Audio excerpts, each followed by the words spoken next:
Good morning, good afternoon, and good evening, everybody. Hey, welcome to this episode of the Note Closer Show. As always, Scott Carson, jacked up today to be with you. I know that so many of you out there, one of the things that when I'm in my masterminds and my events that I travel to and my colleagues, there's always one thing that we wish we would have done. Start sooner. And part of starting sooner when it comes to finance and real estate and money is to understand the concepts when it comes down to us as a kids. I don't know about you guys, but I got a crap education when it comes to money and finances when I was a young kid. Luckily, my parents taught me some, and I learned stuff I was interested in and got into college. But so many people would be such better off financially, no matter who won the election or whoever you voted for. It doesn't matter if you had a better understanding. And my guest today is going to shed some light on some of those things that we can be doing. You can be doing with your kids, yourself. Probably need to start with yourself first. She is somebody that we met at FinCon. So this part of our interesting people you meet at FinCon series. But she is just an absolute rock star who knows her stuff. And she is going to rock it today with you guys here in just a second. Let me, I had something popped up here. Give me a second here. I want to get it right here. She is not only an amazing individual, but she's a highly sought after speaker, writer, founder, and founder of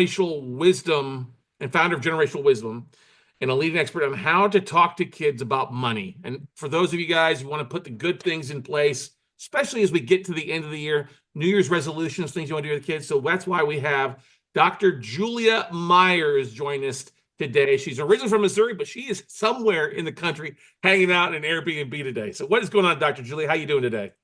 Oh, well, thank you so much. I'm so excited to be here, and what a really cool introduction.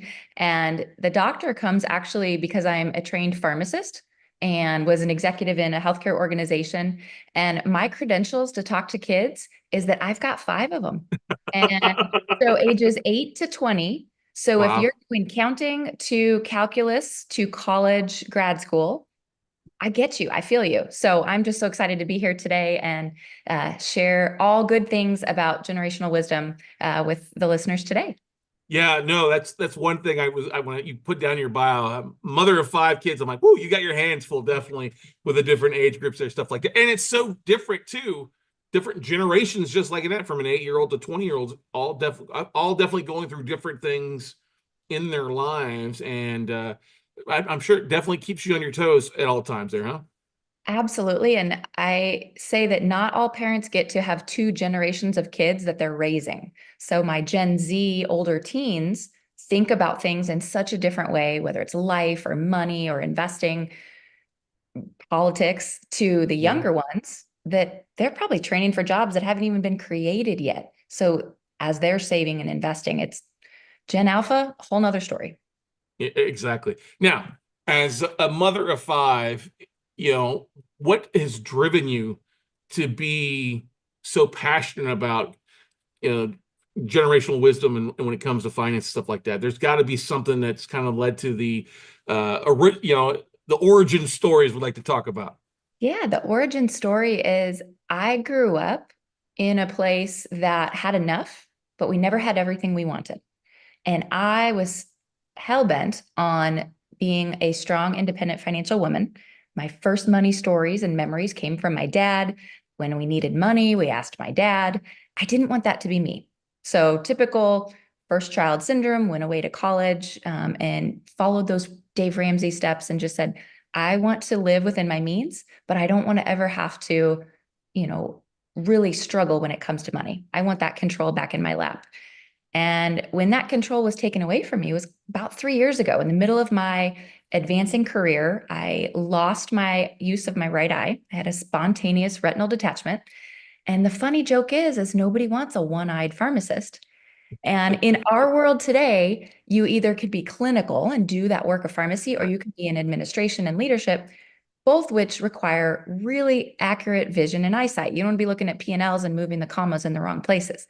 Mhm. So I was sitting around the table and talking with the kids and had this aha moment of, what am I doing and where do we want to go? And now that we have this financial foundation, I figured out I didn't have to work anymore. I got to work, but I didn't have to. And then the kids at the table looked at me and said, so you're happier. You're working less, you're around more, we're traveling more. Are we rich? And all good parents know this. You never answer the question when they ask you a question. You always redirect and you say, well, what do you think rich means? And we got into this incredible conversation, all five of them sitting at the table of, well, what does rich mean? What does wealthy mean? What's good about being rich or bad about being rich? And we just really unpacked this conversation. I said, I wonder how many other families are having these regular conversations. How do we normalize that? Growing up, many people have shame with money conversations. Their first memories are around fighting or scarcity. I was blessed I didn't have that. But what I do want to create is a completely different environment where we're talking about money as just another thing we spend. We spend our time, we spend our attention, we spend our money. And when I realized we were doing that differently, I said, I think I'm onto something. And here I am making generational wisdom my mission. I want that to be the household term we pass down. I don't want just generational wealth. We could throw money No, at our kids. We can throw money at the next generation. The data is horrible around how successful that goes.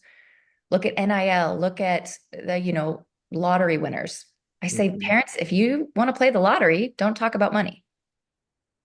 So So true.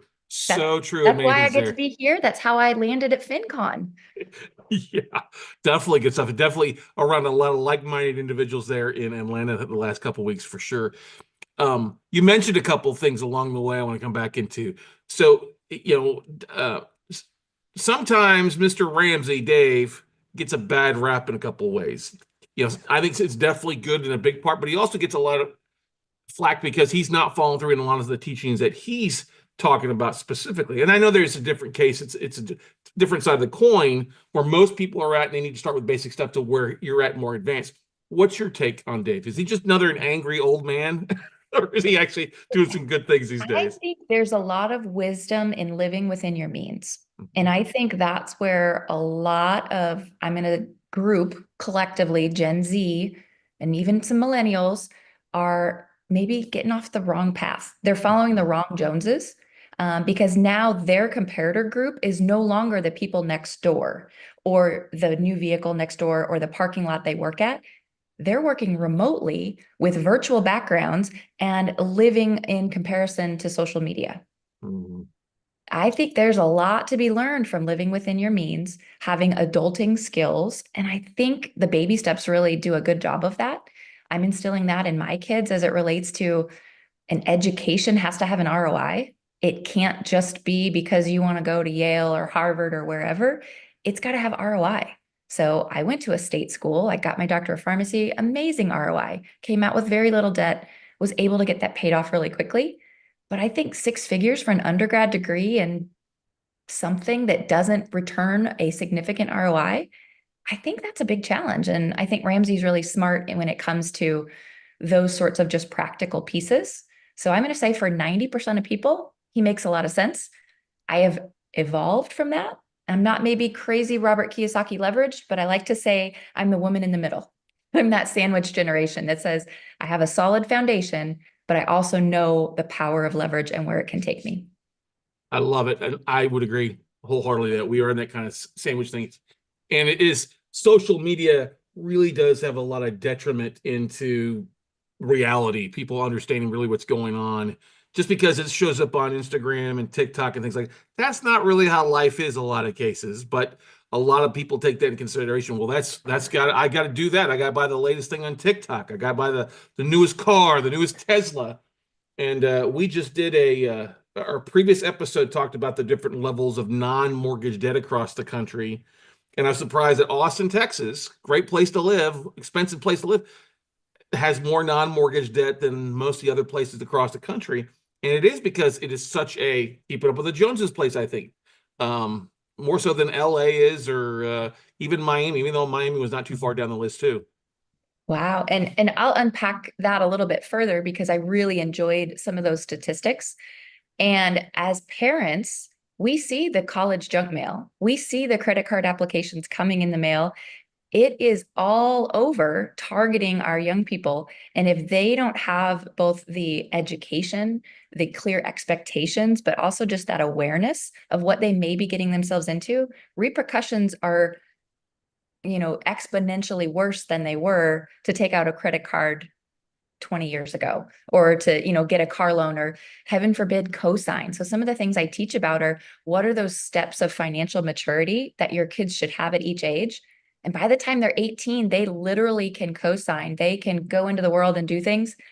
And what are you as a parent in your level of confidence saying, I'm launching an adult into the world? Or have I maybe overprotected them or created this bubble around them where they don't have to do hard, but now real life hits them in the face? I say that luxury college apartments are the demise of, the idea of being an adult, even if I live in a college town and there's really great money to be made in college apartments. But granite countertops, fitness centers, tanning booths, like, it's insane. The mismatched expectations that kids are in college and then when they get out of college. So true. Now, I can remember going to college, and it's been almost, well, it's coming up on my 30-year anniversary of graduating from high school. But I remember going to college and all the tables stacked there with the cool t-shirts that they would give you a t-shirt if you signed up for that free Discover credit card, or that other, well, it wasn't free, but the free t-shirt with an application, all that stuff. Thank God they don't have that on campuses anymore. But the lack of transparency, the lack of, I say limits, parents teaching kids limits. Don't go do that because that's a dumb thing to do. And that takes me to asking you, with your oldest kids, what are probably two or three of the things that you've worked to instill with them that you think helps them stand out or be smarter financially, or wiser, since we're talking about generational wisdom from the crowd? You know, I want to share a story with a caveat that we think as parents we're doing a really great job sometimes. And I mean, I talk and I teach financial literacy, and I'm still not surprised, but I am surprised at some of the things that come out of my kid's mouth. So I just want to celebrate all the parents out there that are trying. There's no manual to do this, there's no textbook. And I don't want you to compare yourself to where I am or anybody else, because I'm still in it too. So one thing that we did, and it's not unusual, is to have a matching contribution to save for a vehicle. And so both of our oldest drivers now own free and clear titles. One is called the Rat and one is called Blueberry, because it has had a horrible repaint job after some hailstorm. So typical college cars. They had to come up with half down, and then we came up with the other half and we matched. But I said, you have to do 100% of the effort to find it, to title it, to do the insurance, and to do all of that. Because I think sometimes as parents, we're like, oh yeah, let's match their funds. But then who's doing all the work to figure out and have discernment and decision-making skills around, how do you evaluate big purchases? How do you know you're getting a good deal when you're getting it off of marketplace or somewhere that's used? So I think that that's a really great example of something I'm proud of that has really kind of gone through the test of time, because we've done it now with two kiddos. They take care of things differently when it's their money. They also have to maintain it. And they know that they can't just like run the tires to the ground or the windshield wipers or whatever. They got to take care of it, because if they don't, then they've got to Uber or walk to school or work. And ooh, that's embarrassing. The Well, it's fun not as bad as part, mom and dad dropping you off at work. during COVID, there was a little bit of a delay in my oldest getting her license. And it was practically A, Sure. all the offices were closed, but B, she's like, the rest of the school year's online. It's more expensive for me to get a license now just to joyride with my friends. I'd rather have somebody else pick me up. So we're Mhm. starting to see those like demonstrations of values that we've planted as seeds over the course of time. It's not just magically, they're like, great, I'll save up $2,500 and get you to match it, which if you can get a used car for under $5,000 now, like, I'm happy. Not many of those left. However, I was so proud of her. We walked into the DMV. She had taken care of all the title paperwork, all the registrations. She knew about how much it was going to be to get it registered. She looked left, she looked right. We walked in together. She said, Mom, where's the fast pass line? And I said, what? She goes, yeah, this is way too long of a line. And where's the fast pass? Because I can't stand here this long. And so I share that because it's so funny when you think of entitlement or you think of expectations, we really have to hold the mirror up to ourselves as parents, because Yeah. all she's ever known is a fast pass, Hmm. clear TSA pre-check, lounges, or, private entrances to sporting events and things like that. She's never had to wait in a line. until the DMV. And what more of an adulting coming of age experience than staying in the blessed DMV? So Snowmarine I effect. think that's maybe one of my favorite examples. We also are making the kids pay for their own school. And that comes from them taking out loans, them learning how to do it. But we gave them a little bit of a starter fund. And with that starter fund, they only got the money, $1,500. It wasn't a lot, enough to say, you've got to do your budget for the next 3 months. And we are launching you out of the house. You don't get to stay here. Even if it's cheaper to be here, you need to learn life skills that come with being out of the house. So they had to do a budget and show us the budget with that $1,500 before they got it. And then hopefully at the end of their educational careers, whether it's professional or technical, they're going to get it paid off, and they're going to get, or they'll get it towards like a down payment on a house or something, however they choose to use it. But it's not just an automatic, we're paying for school for them, because they're going to take it way more seriously if that debt's in their name and that debt is tied to their completion of schooling. It takes me off the hook and it gives them that empowerment and that confidence. I want teens to feel confident in money. The statistics are horrible around how confident they are. Yeah, that is so true. When you're paying for it yourself, you take it a whole lot more serious than if Uncle Sam or mom or dad or you're on a scholarship. In a lot of cases, I can definitely vouch for that. The last 2 years was on my own, and I made sure. Hey, I worked hard for that. I got to make sure and get the bang for my and got to get up for my 8 a.m. classes for And sure. how often do we have conversations with other parents that are saying, man, my kid did XYZ this weekend, and they're mad about it because they are the ones paying for it, but they don't get a say now in how they're spending their money. If the Mhm, kids are spending their money, you can't be mad because it's their money. So I mhm. think that's just an interesting perspective. Yeah, I had a friend of mine who just found out that his daughter had dropped out of college that he'd been paying for 6 months ago.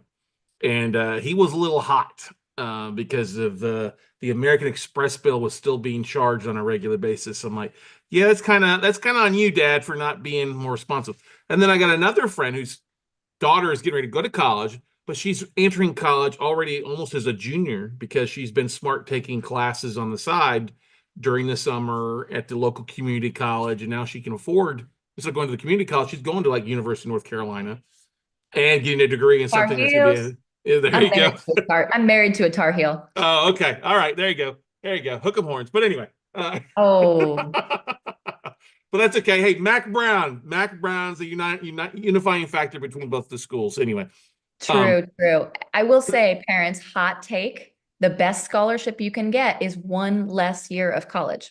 mhm. End of story. I don't care if you get a full ride for 4 years, you're still spending money while you're there. That's the best scholarship you can get.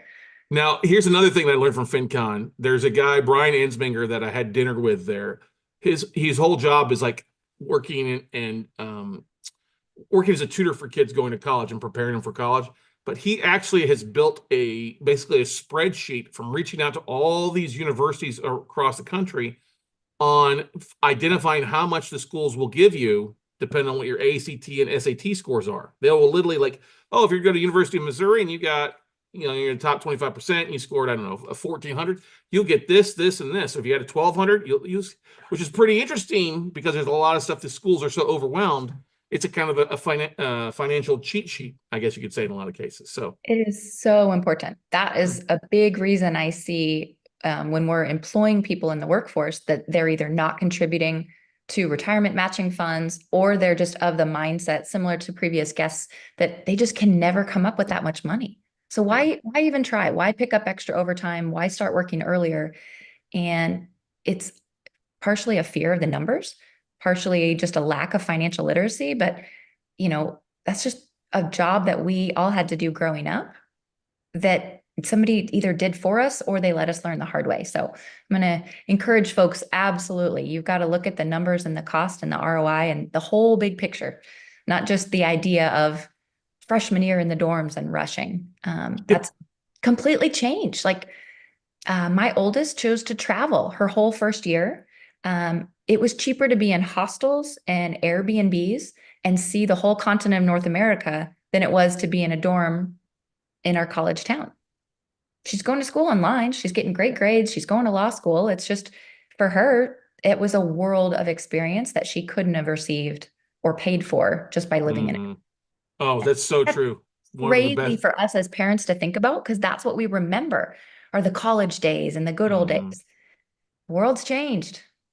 Yes, it has. And I think these are great things to keep in mind that it is different than it was 10, 15, 20, 30 years ago. It's evolved. I totally agree that education, in a lot of cases, it's one of the biggest shams out there because 100 grand for a degree that's going to pay you 30 grand makes no sense whatsoever. You know, exorbitant costs for books and classes and useless classes that you don't need that are just part of the education process there, I think is a big, big mistake. Now, of course, if you're going into specific niches, law, medicine, I think maybe finance, you've got to take some of those things to show up. But other places, take that time and get all your basics out of the way via the community college, via Zoom, and enjoy your life and enjoy the experience about this. That's definitely really that's got to make you so proud of your daughter who took it upon herself to do that and has had probably a lot more well-rounded financially, socially than a lot of other people at that same age. Well, it scares my mama heart to have an 18-year-old in all these different places. And then your phone rings and you're like, you all right? And funny story, she said, this hostel has laundry, but I'm looking at it and there's no way for me to pay. I said, what do you mean? She goes, there's no tap for me to do laundry. It says I need coins. Where do I get coins for laundry? And so I just think of those bigger picture problems that maybe we're so blessed to be having as first world problems, but those are all conversations that we can think we've had with our kids, but until they've actually experienced it on their own in safe ways to fail, safe ways to struggle, they're not really learning. They're not really launched yet. So I think that's just a funny story because who knows if laundromats will still be doing coins in the future, but they definitely still are in some parts of the world. Yeah, or the old plastic tabs I used to put in when I was in college. You'd go buy these plastic tabs to shove into the not quarters too. Yes, exactly. And going back to your point about the world has changed, I really like to summarize it in one word that previous generations, there's this feeling of contentment.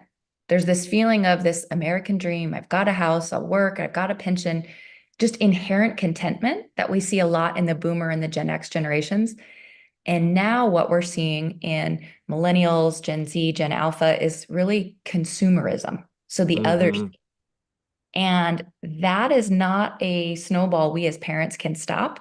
That is just a wake up call for us that we may have grown up in a content situation or environment or world. Now it's consumerism. And where are your values coming from? They still got to come from home. So that's why your job as the parent is not to delegate that parenting to the church leaders or to the sports coach or to the schools to teach your kids money, right? They say, oh, we need more financial literacy. No, we need more values at home when it comes to when you can buy anything, how do you know what to buy? You've got to have those muscles so that someday when they're launched as adults, they know how to make those decisions with confidence and not just out of a consumerism value driven set. Totally makes sense. Now, what are you doing now that you've got the two generations with your younger kids, the youngest of the pack, to help them on their path that you did differently with your oldest two? Oh, good questions. I think we have really embraced what I call dinner table talk. And we're talking about things at the table and normalizing some of these big conversations. If they're hearing words like compound interest or investment, I don't want it to be in that boring teacher voice. I want it to be in the, well, what does that mean to you? And so unpacking things like, are you a saver or are you a spender?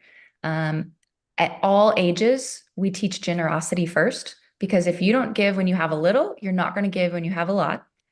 And what's encouraging for me is it's not just giving to the places that my husband and I have established donor advised funds for. It's not our charities, it's what they're interested in.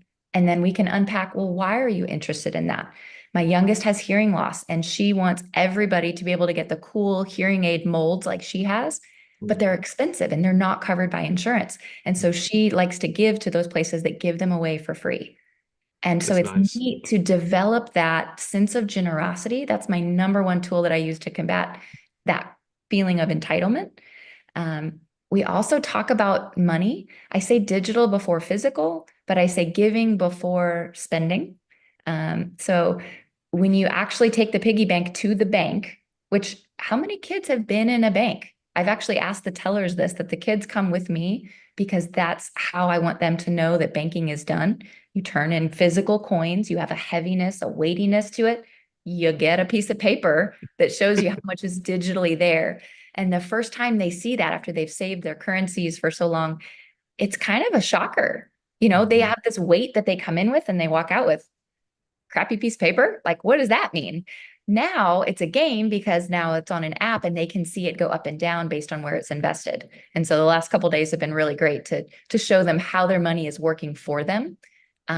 Where maybe with my older ones, digital banking wasn't as readily available. And so it was harder for them as minors or under 18 to have some of those tools that are now in a gamified way.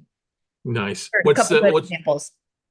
I was going to ask you, do you have an example of the gamification or the product or the app Yeah, that you're so using with your I kids? I really like an app. Full disclosure, I'm an investor as well. But Dinner Table, they do a really great job of gamifying money. Shout out to Greenlight. They're doing a good job with debit cards. I just don't believe we need to teach kids how to spend. That's not a skill we need to teach them how to do. What we do need to do is teach them how to create value, how to solve problems, how to not just do chores for an allowance. 80% of jobs today are cognitive or digital in nature, has nothing to do with how well you mow the lawn. So, yes, there's an act, a service component to doing chores, but I want you to solve problems. I want you to help us plan our family vacation and do the research on the places, the transport, the communication. I want you to use these AI tools because that is now going to be how you add value to the world. So, Dinner Table is one of my favorite places to go. They also have a community. Um, that is like-minded parents that are these values-centered parents where we can kind of go out of our bubble and get into a common safe place to have community with other people. How many times are you looking at the soccer games of like, oh, my kid, glad they didn't do that, but you are Mhm. struggling with your own whatever story, getting it out and finding community with other parents, I think is going to be so, so important to demystify that talking about money is taboo. Yeah, that definitely makes a lot of sense. So it's called Dinner Time or Dinner Table? Dinnertable.com. Dinnertable.com. Okay, we'll Yep. put that in the chat roll there for you. Dinnertable.com. Yep. Nice. Now, you mentioned something about kids using AI. How much of that concerns you, or how much of that are you embracing in having these financial conversations and financial discovery and wisdom with your kids? I like to think of it as a tool. And if I go back to my parents, when computers came out and they let me set up pits and stones and they let me set up my very first Hotmail email, they were scared. And yet that was a tool that if I wasn't exposed to, it kind of held me back from being competitive in the landscape, being a valuable, marketable asset, to being able to solve problems that are bigger than themselves. I like to shift the lens of not just what I can do, but what am I responsible for as a parent? And yeah, I can block and tackle for them, but they've got to be able to figure out how to navigate with those safe boundaries and guardrails. So, similar to when the internet came out, we thought it was going to change the world and get rid of jobs. No, it's how does it help you do your job better and more efficiently or in a different way? How does that help solve problems we haven't solved yet? So, I'm open and embracing it. And I'm also encouraging them just the general idea of digital safety. We talk a lot in healthcare about patient privacy. We talk now a lot in our family about digital privacy. And who owns your data? It's the other people, it's not you. And you just need to be aware that if our name's on a building somewhere, or if your name's attached to a post or a comment, that reputation matters more than ever. And that integrity and that value of what our family's all about matters more than ever. And it can be gone in an instant. So true. So true. And there are plenty of cases that out there of things that went wrong pretty quickly when it comes to the social, not just social media, but social uh, credit in a lot of cases out there. Names. I'll give you a great example that we have Bucky's here in town, obviously. Ooh, Bucky's. There we go, Bucky's. And the founder has a son about 24 who was just found to be illegally taping his friends and colleagues and people at parties in the bathroom on it. Just Man, like that, you're like, we know the dad didn't do that, but that's why the 24-year-old kids, you're just, why would you do that? How stupid could you be when you've got all the resources in the world at your fingertips in a lot of cases. It's scary to be a kid these days. It's harder to be a kid because I'm sure we've all done crazy knucklehead things that if it were caught on camera, we would not be where we are today. And the Right. world's different. And so by talking about those sorts of conversations in healthy, normal ways, the kids are going to come to you, maybe, maybe not, but with those vulnerabilities or those feelings, and letting other parents know that we've never raised kids in this environment before. Hmm. So no way you're going to get it right every time. So giving yourself some grace, making sure that you're rewarding the right behaviors. So for us, it's not just about, oh, you got your stuff done or you did this, but how was your attitude? How was your effort? And hey, I'm going to give you a bonus because in the real world, you get a bonus when you have a great attitude and great effort, often combined with great results. So we're kind of implementing that in the family system and things at home. They know when we're talking about where we spend our money that it aligns with our values, that travel is super important to us. And so we're going to spend on travel, but we're not going to spend on eating out. I mean, taking 7 people out to eat several nights a week is just budget breaker anyway. Uh, Hmm. However, it's just getting really clear at home on what is important. And then you can just kind of say, they're going to turn 18, whether you like it or not. They're going to Hmm. be inheriting said company or inheriting said wealth, whether you like it or not. You could probably dictate it on paper, but I want those values to be that grounding feeling of what makes you a family and what makes you a legacy.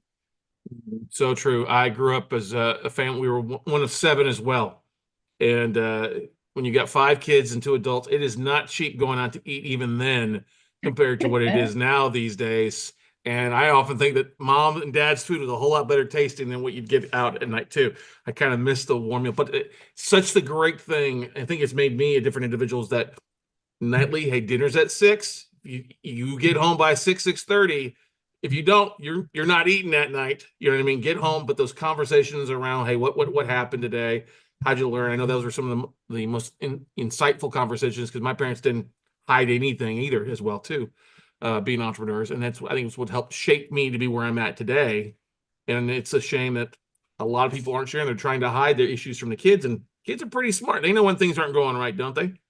Absolutely. And that's maybe where I disagree with the millionaire next door, where it's like, don't tell them how much you have. I'm going to disagree politely and say, tell them how much you have, which A, raises the stakes for clear expectations, but also it isn't a free pass. It's just a head start. Everybody has that purpose and that calling in life, similar to the retirement conversation you had, where once you're retired, it's you can't just sit on a beach forever for 30 Right. years. No matter how much you inherit, you still need a purpose. You still need that driving force. You've been put here for a reason, and it's your job to figure it out. And so, as parents, we have to be careful that just giving them everything you had didn't have growing up is not always the best answer. Uniquely with our family, the kids know they're going to get half of what their inheritance is for them at certain points and stages based on, unique individual circumstances. We're not dividing it fairly because life's not fair. And to whom much is given, there's much responsibility, more in a traditional sense of if you're going to squander it, you're not going to get a lot because I know Mhm. that others can do more with it. But the other half that they get, they don't get to spend, but they've got to give it to their charity. They've got to start their own foundation or they've got to start some nonprofit or something that is in a service-based industry so that at minimum, if they haven't found their purpose in their day job or they're unhappy or dissatisfied, they've at least got that purpose that they created that they've known about from the very beginning. So I think that's kind of a unique twist of what we're doing when it comes to wealth and inheritance. I love that. That's really, really awesome out there. What are some suggestions for the parents out there that are struggling right now to get by? They're struggling not only to pay their own bills, but struggling in raising their kids and avoiding the outside distractions that we see a lot of stuff going on there and the negative news, the negative media. What are some suggestions you'd have for those parents out there? I say that your money story is either your limit or your money story is your leverage.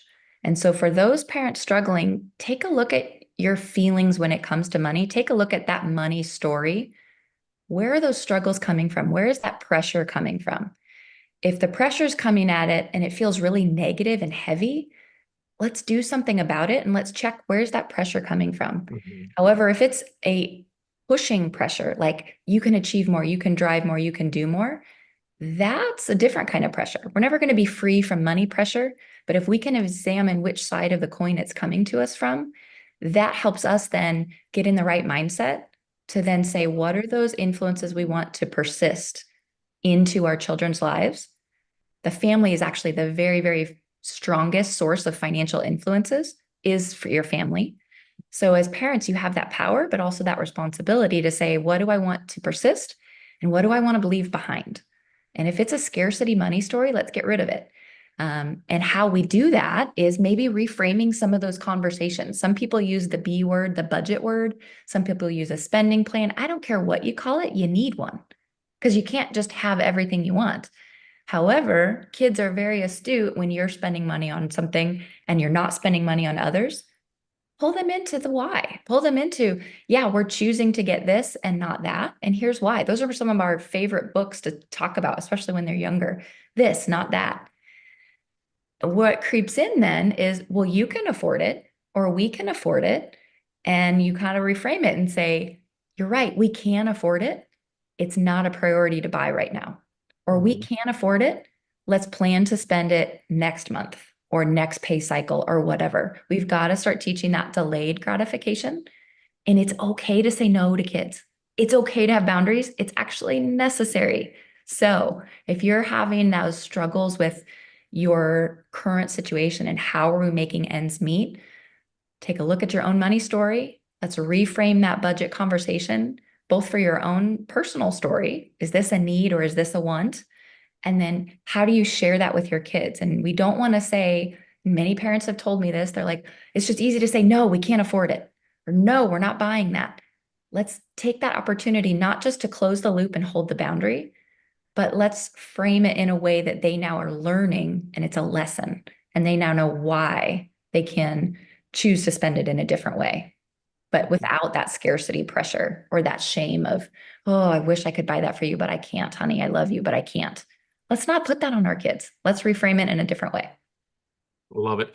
Are there any things that make you cringe when it comes to parents buying their kids something out there? For me, I never grew up with a gaming system, and I saw my buddies go and buy new gaming systems almost year in, year out to get the newest games. And it's one thing I was like a little baby, a little jealous earlier on, but as I grew up, I was like, I'm actually much more thankful that I didn't have that.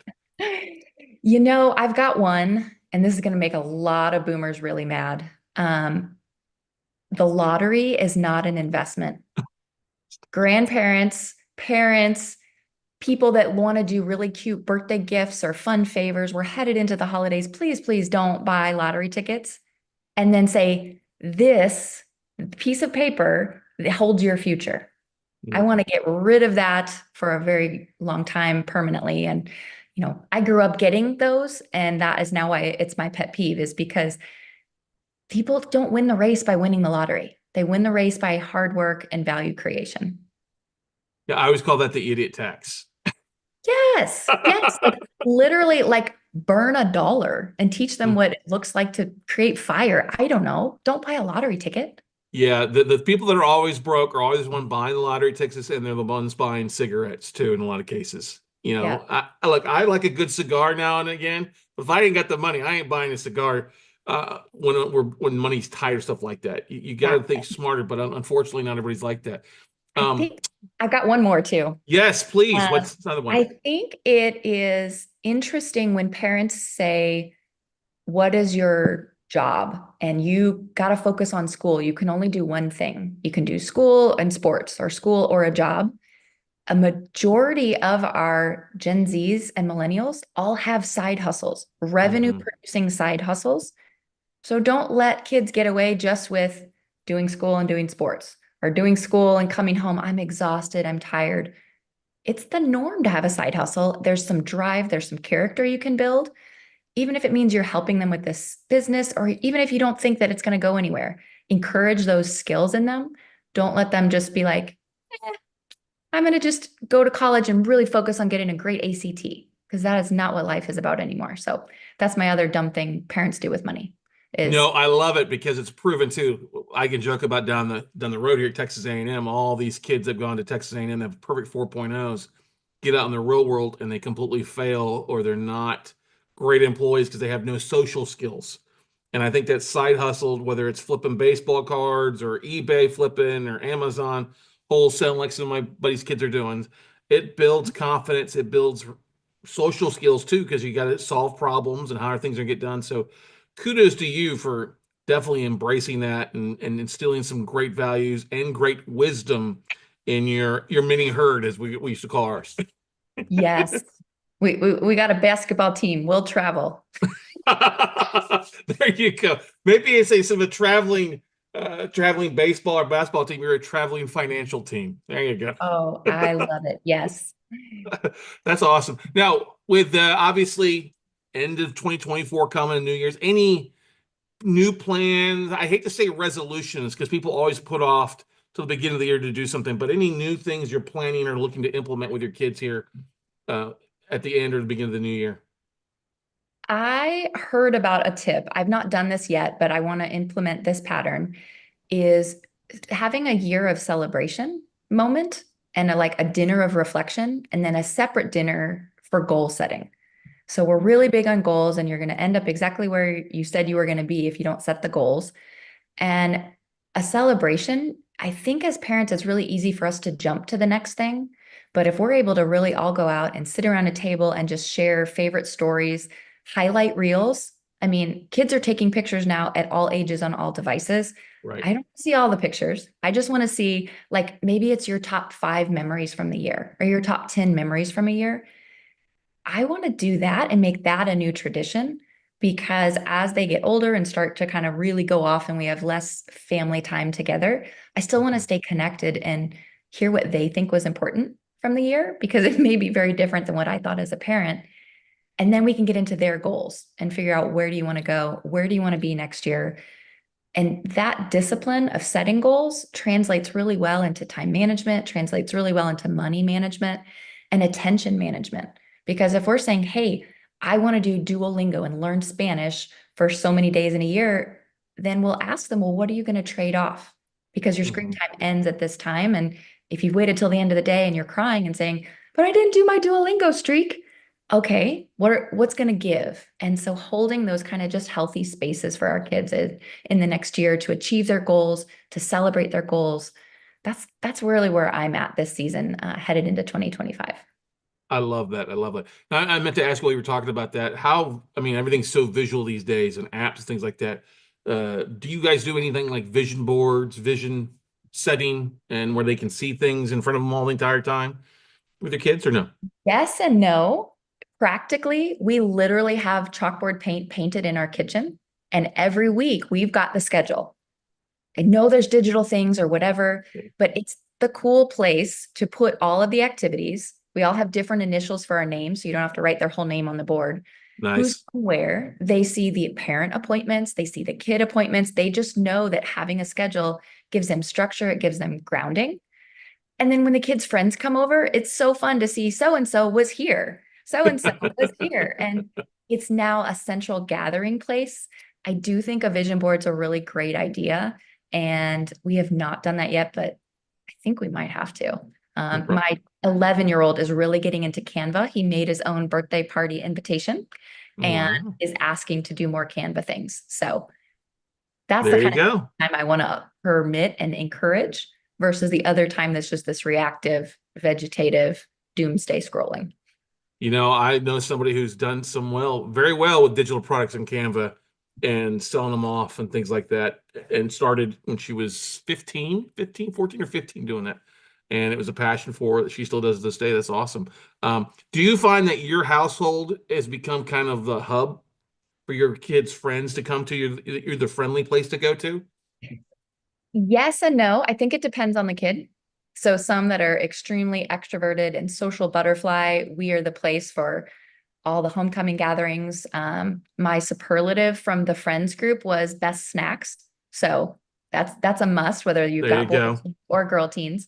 Um, and I think that we just are intentional about creating a safe space. I have a couple that are really introverted and they love when the house is quiet. And so holding space for them as well. And so COVID changed a lot of things with social activities and interactions, and just realizing it's different now. Kids don't just go out and play with the neighbors in the way that they used to. And well, what does that look like? If they're all meeting each other online, then how do I reframe my expectation and my story around being safe or unsafe? If they're unsafe outside and it's dark, how unsafe are they online? And what are we doing to create these relationships and boundaries?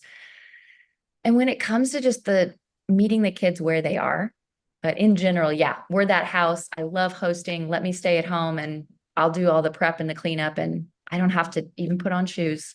That's There my you go. Love that, love that, love that, definitely. So, what is the best way for our listeners and audience to connect with you, follow up, see what you're up to with your tribe? I have two places that I show up regularly. One is on LinkedIn, because I think that's where a lot of high achieving parents are, and they're not getting a lot of support or community when it comes to first world problems, talking to kids about money. So LinkedIn, Julia Myers, Myers. We say that's the East Coast spelling, not the other kind that's the Midwest. And then my website, juliamyers.com. And I would love to give your audience and your listeners, one of my favorite free downloads is 5 financial conversation starters. So how do you start the conversation? It's could be holiday time. It could be just some random conversation. Maybe you just ask your partner and grab those 5 questions. You'll get a few emails from me as it relates to like following up. And I think that's just a great resource to continue the conversation. If you took the time with us to listen today, go ahead and take that action, grab that free handout, because I think that'll really start driving action in your family today. Awesome. And they get to juliamyers.com. Little opt Yes. in. Awesome. And I got one last plug. If you do Yes. like Dinner Table, julia.dinnertable.com is how you can jump in that free community of like-minded parents that are value-centered. So I'd love to see you there as well. And if you're in the financial space or if you're a financial professional, there's great content in there, great curriculum, great resources. I didn't write the playbook. Take somebody else's playbook, white label it for your business, and let's continue these conversations. Because at the end of the day, it's about making generational wisdom the term that we talk about at home. It's that legacy beyond wealth. I love that. Legacy beyond wealth, definitely. Great stuff, Dr. Julia. Thank you so much for coming on the show today and sharing your insights, your lessons, and some of your great stories. Oh, you're so very welcome, Scott. Thanks for this opportunity. I really appreciate it. No problem. All right, everybody. You heard it here first. Go take her up on those 5 conversations, that free download for you, all those resources. What a great mindset. What a great way to start those money conversations if you're uncomfortable. We all know a lot of folks, that's a big anxiety of money calls. It doesn't have to be that way if you started early, like Dr. Julia has, and you may be very well surprised pleasantly at which way and how your kids turn out. So go out, take some action, everybody, and we'll see you at the top.